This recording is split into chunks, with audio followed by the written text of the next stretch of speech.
Bismillahirrahmanirrahim. Bismillahirrahmanirrahim.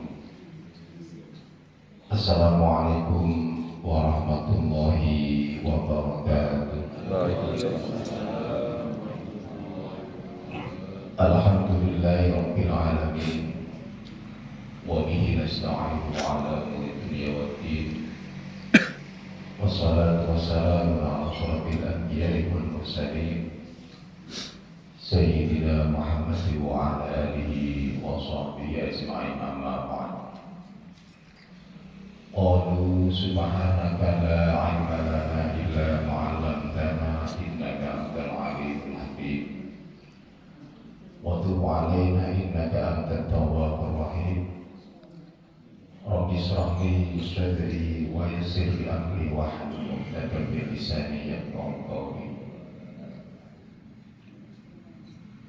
Hadratul Karim para alim ulama, tokoh masyarakat, wabil khusus jamaah kuliah subuh Masjid Agung Mataram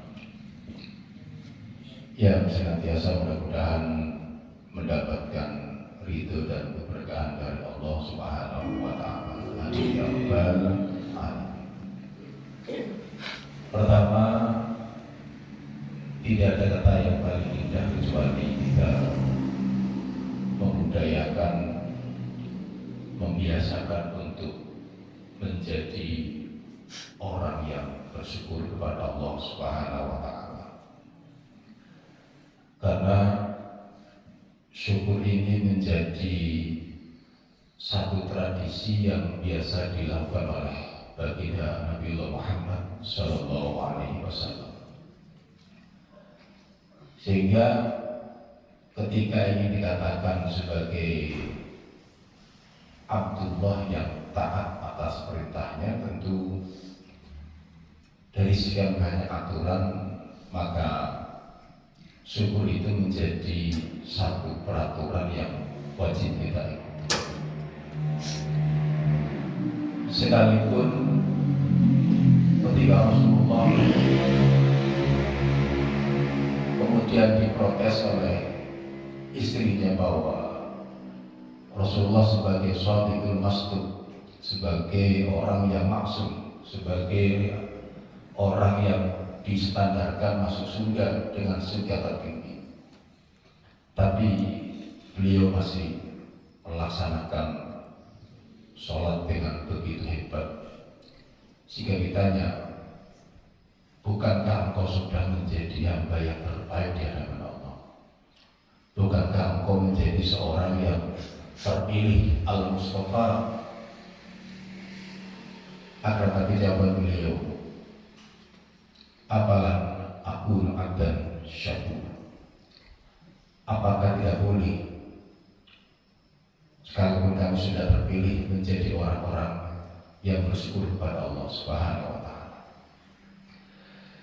Sehingga kesimpulannya, selevel Nabi Muhammad SAW yang memiliki derajat setinggi, bahkan mendapatkan julukan Sayyidul Anbiya wal Mursalin, menjadi pemimpin umat sedunia, beliau pun tetap masih tidak lepas yang namanya bersyukur kepada Allah Subhanahu wa Ta'ala. Tentu kita harus mengambil hikmahnya. Beliau yang surganya sudah jelas, beliau yang menjadi orang terpilih di antara makhluk sedunia, itu pun masih bersyukur. Apalagi kita yang levelnya tidak jelas, kemudian surganya tak level yang mana. Jadi kok nggak bersyukur? Ini kalau dalam bahasa Inggrisnya kejul. Jadi surganya nggak jelas, ibadahnya yo kadang-kadang mikir utang, mikir macam-macam.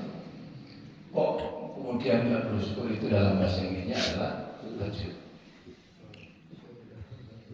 Bapak Ibu sekalian yang saya hormati, oleh karena itu di antara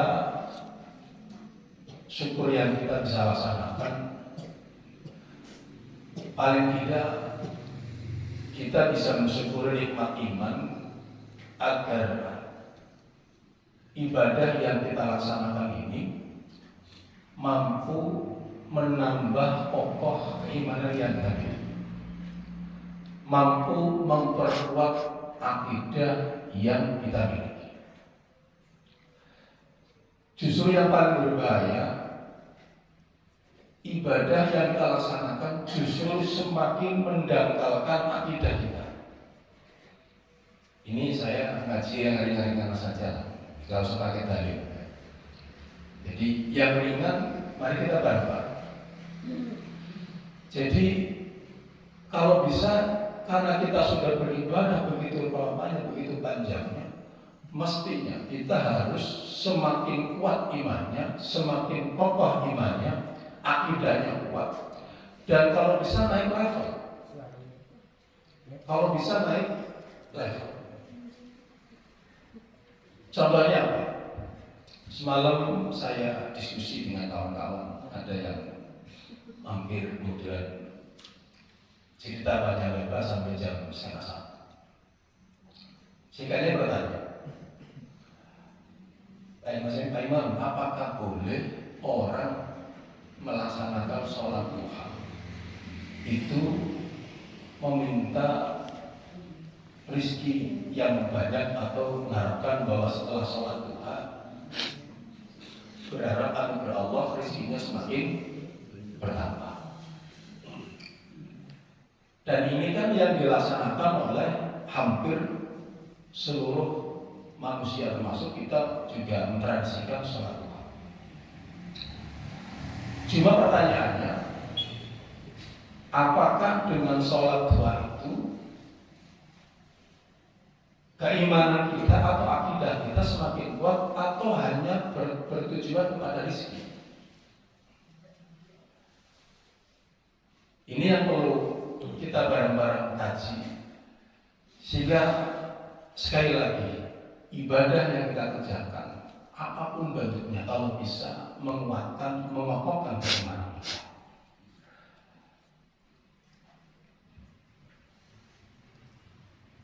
Pertanyaan tadi kemudian saya jawab, itu ada level-levelan. Kalau level yang pertama, misal level yang dasar, level awal, saya kira bagus.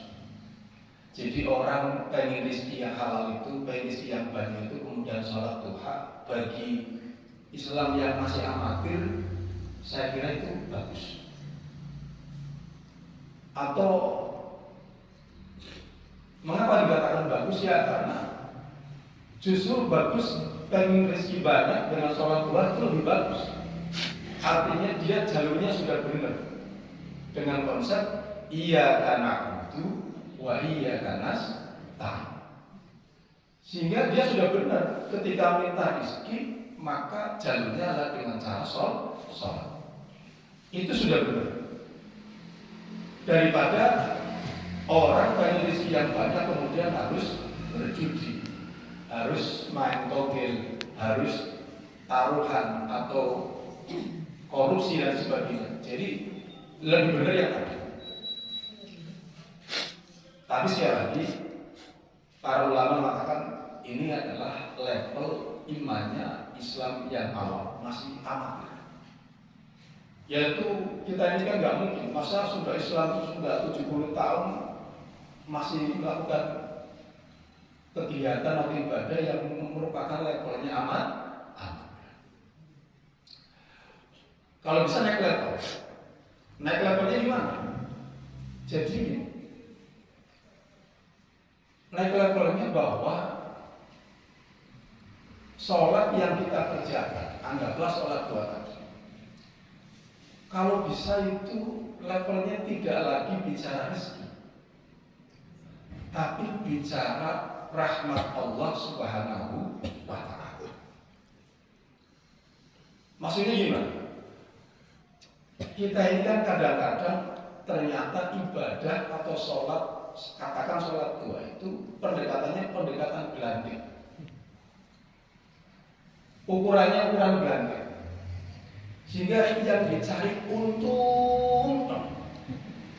Ya, Orang jual beli motor atau mobil itu yang dicari modal balik atau untung. Rata-rata untung. Nah kita ini kan rata-rata ibadah masih modelnya model gratis. Yang dicari untung. Kalau puasa, kalau duha dapat isian banyak. Kalau puasa Senin Kamis pahalanya sekian. Kalau sholat jamaah pahalanya lebih baik dibandingkan yang satu, yang sendiri. Itu kan kalau bahasa kami itu ibadah-ibadah yang menggunakan pendekatan belantik. Jadi belantik itu apa? Bahasanya makelar ya. Bahasanya makelar. Jadi ukurannya untuk terus. Padahal ini kembali kita mencoba naik lagi. Padahal dari sekian banyak rahmat Allah yang diberikan kepada kita, mengapa yang tinggal hanya satu? Katakanlah sholat duha. Mengapa dari sekian banyak rahmat Allah yang kita diberikan kepada kita, kemudian yang diingat dalam sholat hanyalah rizkinya Allah?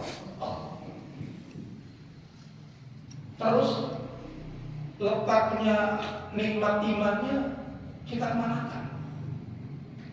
Lantas nikmat sehat yang Allah berikan sehingga kita bisa sholat duha dikemanakan? Lantas Allah memberikan kesempatan bisa kita datang sampai ke masjid kemudian bisa seperti ini dikemanakan? Sehingga yang dibayarkan bukan Allahnya tapi rizkinya Allah.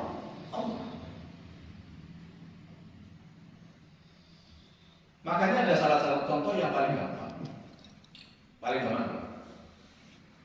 Misal saya ngasih uang 2 juta kepada salah satu jamaah masjid. Bos, ini saya kasih 2 juta, kemudian silakan dibuat untuk usaha.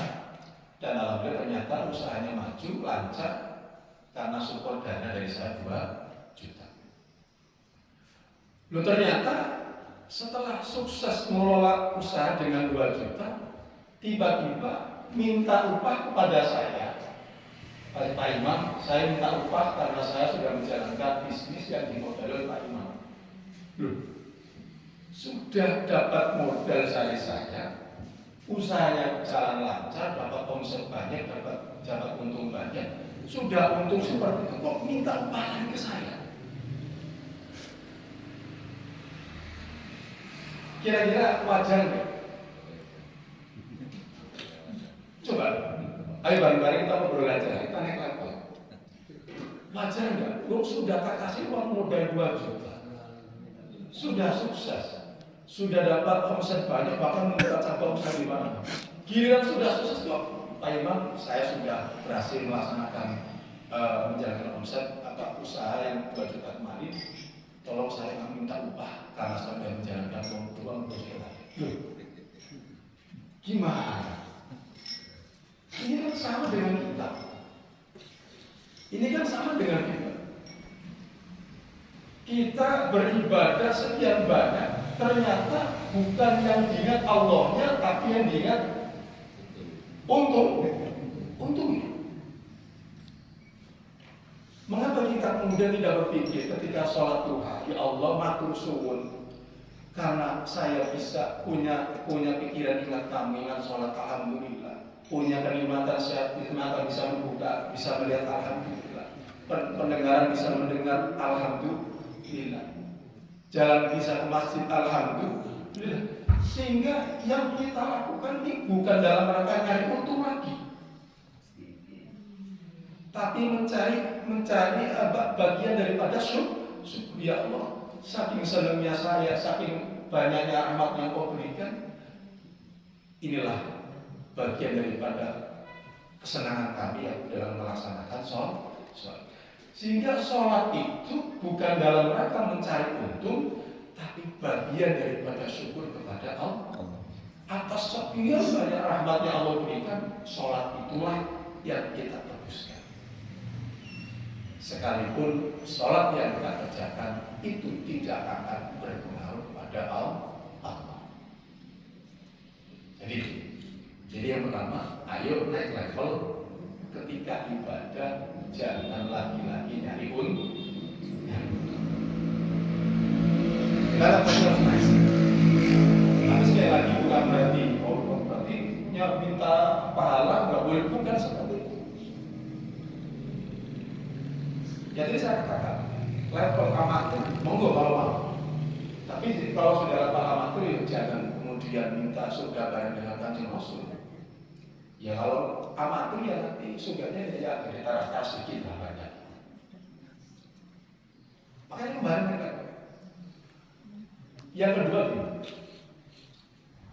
karena kalau ibadah kemudian selalu mencari untung, mencari kelebihan dari ibadah tersebut, pelan-pelan akan mendangkalkan akidah. Ini mudah-mudahan benar-benar disampaikan oleh Ustaz. Mana indikasi mendangkalkan akidah? Indikasinya bahwa saya khawatir ketika misal sholat duha tadi dilaksanakan dengan target mendapatkan rezeki yang banyak, tapi ternyata begitu sudah sering sholat duha, rezekinya nggak nambah-nambah. Ini kan kemudian muncul protes. Gimana? Sudah sholat duha sering setiap hari, tapi rezekinya nggak nambah. Sementara yang tidak pernah sholat duha, bahkan jarang ke masjid, rezekinya nambah. Jadi sholat duha jadi tersangka ini. Hati-hati. Sehingga syariat kemudian menjadi tersangka. Oh, ternyata sholat duha tidak mustajab. Jangan Allah lagi bingung karena sebanyak yang minta rezeki. Sekali lagi, ini akan mendangkalkan akidah. Sehingga sholat duha yang begitu mulia yang ditradisikan oleh Rasulullah, yang disunahkan bahkan sunnah muakkad, sehingga turun standarnya menjadi ibadah yang ditersangkakan atau bahkan dianggap sudah tidak relevan lagi, tidak up to date barangkali. Oh berarti ini sholat duha sudah tidak ampuh lagi, kan gitu nanti. Sehingga orang tidak lagi menggunakan konsep nasta'in, iya karena berdua, iya karena nasta'in. Sehingga hilang nasta'innya hanya cukup satu. Butuh. Nasta'innya hilang. Mengapa? Karena tadi dia sudah pelan-pelan luntur. Oh ternyata sholat duha sudah tidak lagi relevan, tidak lagi cocok untuk minta rezeki. Loh ini pelan-pelan. Sehingga ayo kita pelan-pelan naik level bahwa ibadah yang kita kerjakan tidak lagi berstandar pada ukuran untung atau rugi, tapi bahwa sholat yang kita kerjakan, apapun ibadah yang kita kerjakan adalah konsepnya untuk bagian daripada syukur kepada Allah. Matur suwun ya Allah, saya diberikan kesehatan, saya diberikan panjang usia, saya diberikan nikmat silaturahmi. Saya bisa kakinya sehat, tidak sariawan, tidak sakit gigi, sehingga saya masih bisa berangkat ke masjid. Sehingga di sana tidak akan ada yang tersangkakan. Yang ada adalah abdan syakur. Ini kita bersyukur ya Allah karena kita punya konsep iyyaka na'budu wa iyyaka nasta'in. Bapak Ibu hadirin sekalian yang sholat. Jadi itu ya. Jadi mari kita pelan-pelan naik level. Konsepnya ibadah jangan selalu mencari untung, tapi pakai tingkatan yang kedua bahwa ibadah adalah bagian daripada rasa terima kasih. Sehingga enak. Enaknya apa? Sehingga kita berakidah Islamnya tenang. Mengapa tenang? Ya karena kita pahami bahwa Allah punya sifat innallaha ala kulli syai'in qadir. Sehingga kalau urusan rezeki kita kembali kepada Allah. Urusan apapun kita kembalikan kepada Allah. Sehingga kita tidak pernah bergantung kepada selain Allah. sehingga tepat akidah kita sebagaimana yang kita laksanakan. Qul inna sholati wa nusuki wa mahyaya wa mamati lillahi rabbil alamin. Sehingga pas konsepnya. Jangan sampai sudah inna sholati wa nusuki wa mahyaya, tapi ternyata bukan lillahi rabbil alamin, tapi li untung banyak. Li untung, ini bukan jadi bukan lillahi rabbil alamin, tapi li untung. Tapi sekali yang sama. Jelas apa ya? Jadi ringan lah ya. Ringan, saya kira saya memang dimanapun ngaji, satu ringan, kedua senang. Mengapa harus senang? Ya karena di antara ciri makhluk surga itu, penduduk surga itu ya senang. Jadi kalau ada orang ibadah kok cenderung merangut, itu problem. Itu berarti, jadi ciri penduduk surga itu ya tersenyum, murah senyum, bahagia. Itu penduduk surga. Sehingga kita mulai dari kajian seperti ini. Jadi harus ngaji kok serius, ngaji kok serem. Itu kan ngalang-ngalain malaikat munkar dan nakir. Jadi ngaji itu ringan dan konsepnya adalah senang. Kalau Rasulullah katakan kul bifadlillahi fabidzalika fal yafrah. Artinya konsep ibadah yang kedua adalah harus senang. Mengapa harus senang? Karena gini, Islam ini harus dibangun dengan konsep kesenangan. Karena kalau ini kita tidak dibangun dengan rasa senang, rasa bahagia, rasa bangga, rasa senang di dalam beragama Islam, ini akan dikalahkan oleh orang-orang yang mencari kesenangan di luar Islam. Mohon maaf, orang datang ke tempat-tempat terlarang, misal ke kafe-kafe, bukan kafe kopi, bukan ya. Ini yang saya maksud kafe-kafe sana. Kafe-kafe yang di sini kan kopi darat, kopi laut, ya, kopi luwak. Kalau nggak ada kopinya ya luwaknya boleh. Yang maksud adalah kafe-kafe yang bagi mereka adalah bagian tempat pasien, misal kumpul laki-laki perempuan bukan muhrim. Kemudian datang ke tempat-tempat hiburan yang mereka harus dugem dan sebagainya. Karena orang datang ke tempat seperti itu kan tujuannya apa? Mencari kesenangan. Bisa jadi karena di rumahnya, di dalam keluarganya tukaran terus, sehingga kemudian cari kesenangan di tempat lah. Nah, ibadah juga sama. Kalau bisa, ibadah atau majelis seperti ini harus disenangkan. Kita harus membuat tandingan. Kalau pergi ke tempat karaoke senang, kalau pergi ke tempat-tempat terlarang senang, kalau main gaple senang, bercanda-canda. Maka kita tandingi dengan ibadah yang bergembira. Kita tandingi dengan kajian yang bergembira. Karena nanti akan disandingkan. Sehingga kalau tidak semua itu nanti munculnya Islam itu terkesan kaku, terkesan berat, terkesan membeban.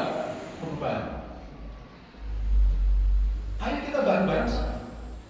Makanya sekali lagi konsep yang paling benar itu adalah, artinya konsep yang diminta oleh Allah sendiri adalah bahwa bagaimana mungkin orang sudah diberi rahmat Allah begitu banyak. Misal kita keluarganya rukun, anaknya sehat, makan tiap hari, kemudian ditakdirkan Allah masih bisa sholat jamaah, ikut pengajian, itu rahmat Allah yang luar biasa. Maka kita harus senang. Masa kita pengen senang saja harus menggunakan ukuran tertentu. Nah kita ini mohon maaf, kadang-kadang belum bisa membedakan mana kebutuhan, mana keinginan. Jadi ayo bareng-bareng kita olah mana butuh, mana ingin. Contoh paling gampang. Kita ini kan kadang-kadang lebih membesarkan keinginan dibandingkan kebutuhan.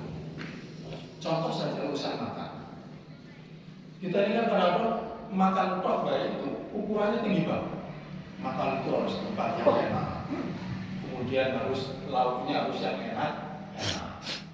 Kemudian kalau perlu cari tempat yang update, yang orang lagi ngetren, lagi viral, gitu ya. Sehingga makan kemudian harus di tempat-tempat yang terbaik lah. Itu kan menurut kita, menurut ukuran paling gampang, itu kan namanya bukan lagi kebutuhan tapi keinginan. Apalagi kemudian ketika kita misal mau makan saja harus meluangkan waktu begitu banyak. Misal pengen makan yang enak lagi viral, tempatnya di Tanjung Sakti. Ini kemarin dulu ada viral tempat hiburan ya di Tanjung Sakti. Namanya apa itu? Yang dulu sempat viral sehingga umpul-umpulan. Apa? Sedang panjang. Ya ternyata sedang panjang kemudian juga nggak panjang. Jadi pengen dapat senang truk itu harus berduyun-duyun ke sana, akhirnya tak antri. Begitu antri ternyata panas, begitu panas nggak sempat makan, akhirnya kecewa. Yang tadinya pengen dapat kesenangan, ternyata yang didapatkan kecewanya apa? Begitu datang ke sana ramai, orang kumpul-kumpulan, antri, mobil parkir juga nggak bisa. Terus mana senangnya? Sampai rumah beruntung tahun itu nggak usah kesana. Di Padaran juga banyak. Lagi-lagi kita belum bisa membedakan mana ingin, mana pun. Coba kalau kita simpelkan, misal makan, ayo kita belajar. Makan itu tujuannya apa ya? Makan ya.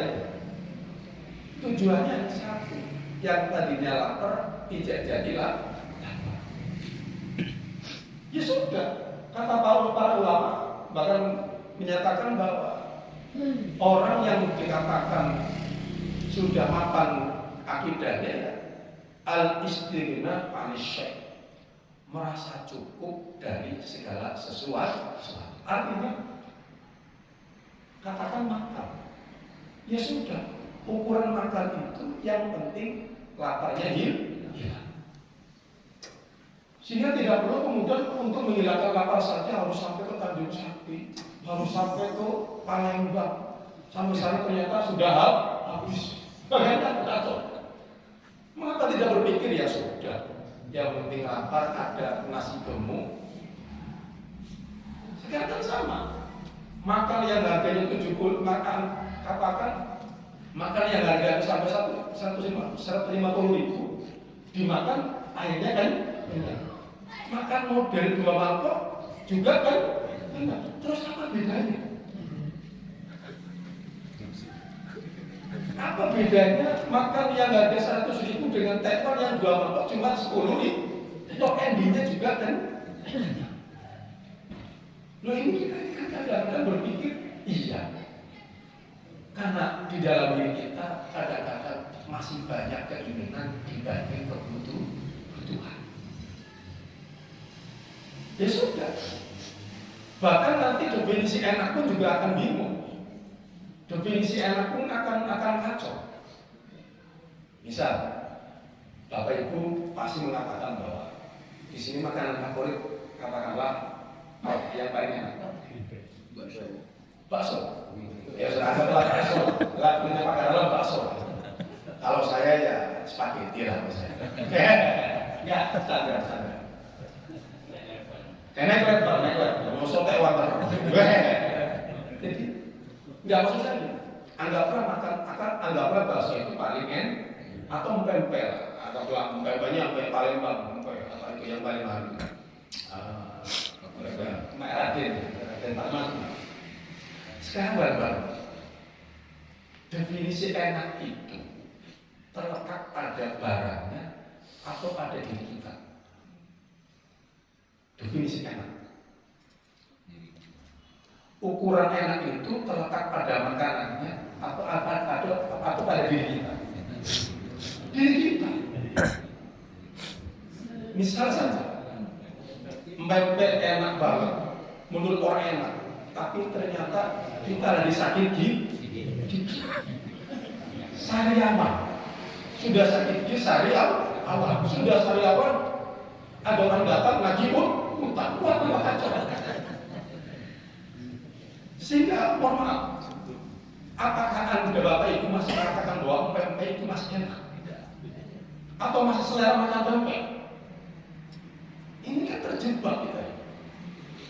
Sehingga otomatis kata para ulama, namanya makan itu ya kuncinya adalah lapar. Sudah di situ. Kuncinya lapar. Orang kalau makan apapun kalau lapar ya, itu paling gampang. Ini saya katakan ya udahlah saya dengan jadi bahas makanan. Kalau bahas makanan paling semangat. Atau dibalik, misal Bapak Ibu habis kondangan, habis nikahan, makan prasmanan, kemudian tentu sudah kenyang karena konsepnya pakai dalam prasmanan. Kalau lauknya 7, ya masuk piring 7. Ya Allah, sudah makan warna 7, kemudian sampai rumah ternyata istri bawa pempek. Istri sudah pengen banget bahwa ini adalah makanan spesial buat suami saya yang tercinta. Begitu datang, Bang, ini ada pempek, enak banget. Kemudian ini luar biasa. Tapi pada saat Bapak kondisinya sudah kenyang, seleranya gimana? Itu paling banter pilihannya 2. Paling banter pilihannya 2. Akan tetap makan dengan kondisi kayak berasa paling masih lapar. Padahal membohong, punya pas banget belum makan. Padahal sudah makan. Karena pengen membagikan perasaan istri. Bapak Ibu sekalian yang sama. Jadi di situ. Jadi kita ini kadang-kadang beragama saja selalu terjebak dengan istilah keinginan bukan kebutuhan. Maka saya katakan, ayo bareng-bareng akidah kita naik level. Jadi jangan sampai kita kemudian terjebak dengan dalam bahasa ulama tasawuf haddun nafs. Sehingga ibadah konsepnya adalah nafsu. Ibadah adalah konsepnya nafsu. Makan juga konsepnya nafsu. Baik. Lalu sekalian yang sama. Kembali sekarang bahwa ketika berislam itu konsepnya bahwa kita pasti akan tenang. Ya kembali ke masalah makan. Gimana kalau setengahnya Pak Imam? Ya sudah. Ketika kita bicara makan, maka ternyata kita ini dengan makan itu bisa menguatkan akidah. Gimana cara? Ya tadi, satu, kita yakini makan ini bukan lagi sekedar menghilangkan lapar, tapi rasa syukur bahwa saya mendapatkan rahmat dengan cara Allah memberikan makan. Sehingga setiap yang kita makan itu bukan lagi bicara kenyang atau apa.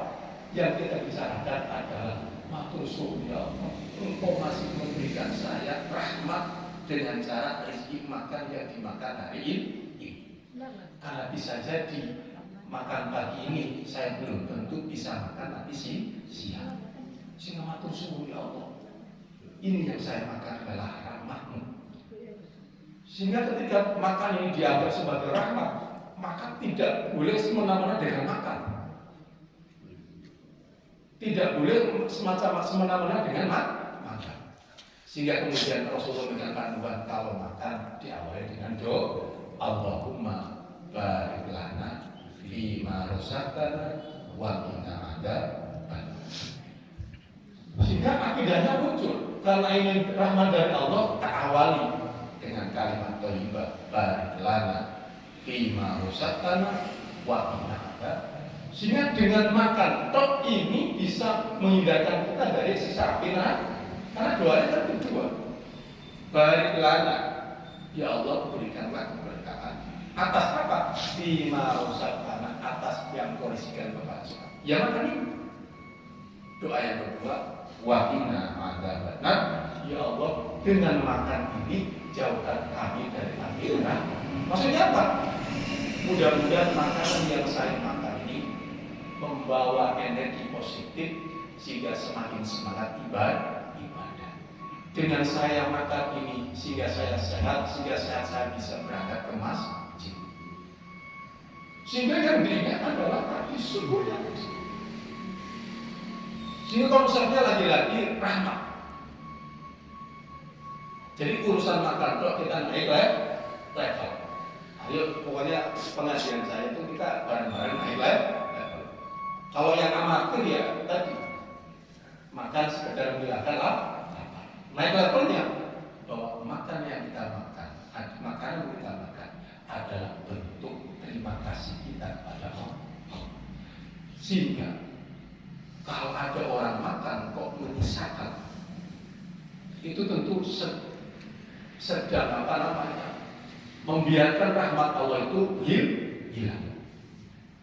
Maka saya punya contoh, ada dua ulama yang sedang makan, kemudian ternyata ada nasi jatuh dari piring. Tapi jatuhnya ini bukan jatuh ke selokan. Berarti corok banget emang bukan. Jatuh di sarungnya. Lagi makan jatuh di sarung. Ya sarungnya kiai ya besi. Enggak kayak sarungnya orang dalam. Jatuh ke sarung. Apa yang terjadi? Begitu jatuh, walaupun satu diambil. Kata kiai satunya, ngapa nih ya kok nasi satu aja diambil dimakan? Ditanya, apakah panjenengan bisa buat nasi? Dia bingung. Kira-kira yang buat nasi siapa? Di sini bingung juga ternyata. Yang buat nasi siapa? Allah. Ini hidup gak sih kira-kira? Enggak. Tentu yang bisa menciptakan yang membuat nasi ya Allah Subhanahu wa Ta'ala. Sehingga bagaimana mungkin Allah sudah memberikan rezeki begitu hebat melalui makan, kemudian kita tidak makan. Dan kemudian yang kedua, kata beliau, bisa jadi kiai di antara sekian banyak keberkahan makanan yang ada ini, bisa jadi susu ada pada nasi yang telah berakhir. Maka tradisi para ulama, tradisi pesantren kalau makan selalu bersih, selalu bersih.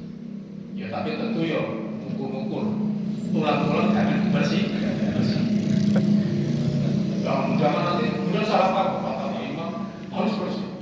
Tulang nila laju, tulang ayam jadilah tidak. Maksud saya yang semestinya bisa kita makan jangan sampai disia-siakan.